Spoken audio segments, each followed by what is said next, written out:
How did your mentorship of Miles Davis come about? Well, Miles Davis' teacher, Elwood Buchanan in St. Louis, was a good buddy of mine. We used to drink beer together, you know. And during the conversation, he'd always say, "Man, you got to come on to school." He taught school over in East St. Louis at Lincoln High.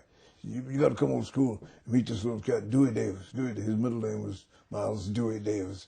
I don't know whether he was named after Dewey Jackson, the top trumpet player in the town at the time.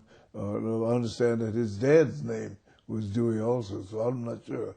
But anyhow, he said, "You got to come over and meet Dewey." So finally, I found an occasion to go over there and meet Dewey Davis.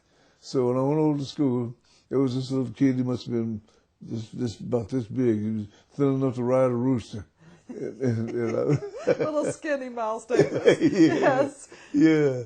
So I said to him, "Man, are you? Yeah, I'm okay. I'm okay. I'm okay." This is before he had the real gravelly voice, you know.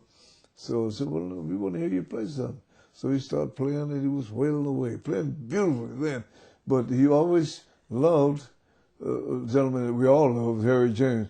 But he sort of overdosed in his appreciation of Harry James, because he used to put a vibrato on, tee, and Buke had a long ruler with a piece of tape wrapped around it. And whenever he would shake this note, Buke would wham and slap him on the finger and say, "Stop shaking that note. You're going to shake enough when you get old. Play it straight." So I think that the Buke's disciplining him with eliminating the vibrato, and at the same time, Buke had studied with Joe Gustav, who was the principal trumpet player with the concert band, St. Louis Symphony, and he insisted that all his pupils used Heim mouthpieces, H-E-I-M. And it was a very wafer-thin, curly-Q type mouthpiece with a deep bowl, you know. And he insisted on it. So Miles fooled around and started playing on them, got a hold on them and practically said, "Man, I like that." So he said, "Man, can you get me some Heim mouthpieces?" But they were a little bit too thin for my child, because they'd go right through like a fingernail. So I said, "I'll find them for you, but I can't use them." So I found him several mouthpiece Heims. And the first thing he'd always ask me, he said, "Man, you got any Heims for me?" Oh. And if I could fix his valves.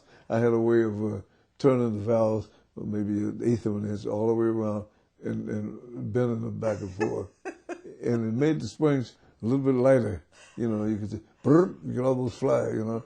And he looked forward to that and the Heim mouthpiece. So we became very good friends. Oh, yes, and he would probably, if he was alive, he would probably be in his 70s now. Yeah, so he's a few years younger than yeah, you, he'd maybe be 10 years up in younger. the 70s, yeah. Yes.